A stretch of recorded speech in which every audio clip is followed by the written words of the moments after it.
অনেক অনেক মানুষ বলে পৃথিবীতে বাবা মায়ের সাথে আপনজন কোনো কিছু নাই। বাবা মায়ের যদি সন্তানের মুখ দেখে তাহলে বলতে পারে সন্তান খেয়ে আছে না না খেয়ে আছে, সন্তান সুখে আছে না দুঃখে আছে। তো কিছু কিছু বাবা মায়েরা আছে সন্তানের সাথে অনেক বড় প্রতারণা করে।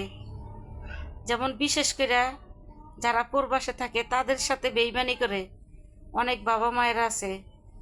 এক ছেলের টাকা দিয়ে আরেক ছেলেকে বিল্ডিং করে দেয়, এক ছেলের টাকা দিয়ে আর সন্তানদেরকে জায়গা কিনে দেয়, সব কিছু করে দেয়। কিন্তু যে প্রবাসে থেকে মাথার ঘাম পায়ে ফেলে কাজ করে তার জন্য কিছুই করা হয় না। যখন সে 10 বছর বাকি 15 বছর 20 বছর পরে বাংলাদেশে আসে তখন একটা কথাই থাকে মাপার মুখে, যে তুমি আমাদের জন্য কি করেছ? তুমি আমাদেরকে টাকা পয়সা দিয়েছ? তুমি তো শুধু মানুষের ঋণ শোধ করেছ। কিন্তু 10-15 বছরের টাকা দিয়ে কি কখনো ঋণ শোধ হয়?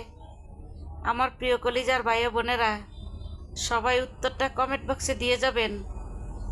এরকম অনেক বাবা মায়েরা আছে সন্তানের গলায় অশ্রু ধরে, কি আছে না? বলবেন সবাই।